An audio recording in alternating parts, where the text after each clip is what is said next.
This is a paper 2 video on Sociology's families and households, and today the focus is on childhood. Firstly, just a little bit of context of childhood. Some sociologists argue that the position of children in society has significantly improved due to the introduction of laws that protect children's rights.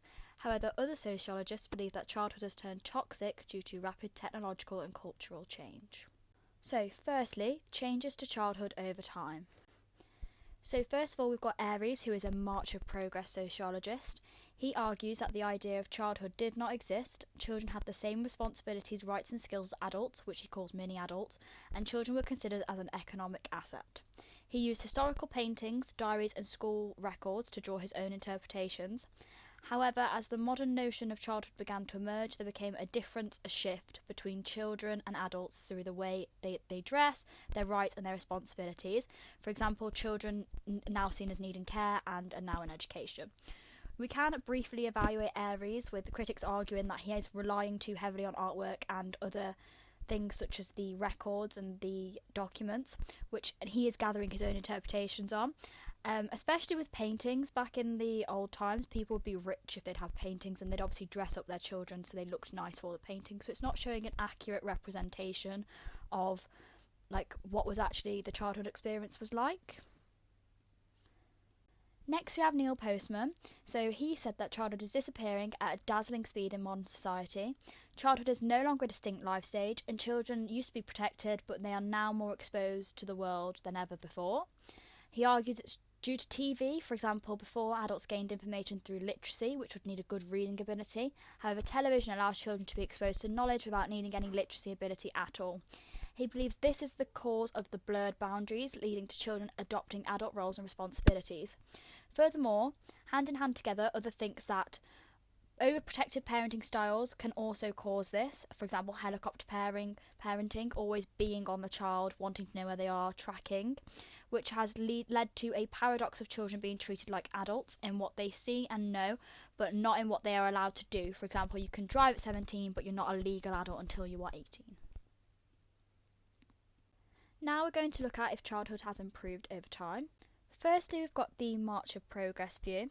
So they think that childhood has improved significantly over time because of how children are now perceived, such as they're seen as being vulnerable, innocent beings who need taking care of. This is supported through new laws such as banning child labour. Shorter, another sociologist, also argued that in the Middle Ages there was a high infant and child mortality rate. This encouraged children to be neglected, such as insurance children.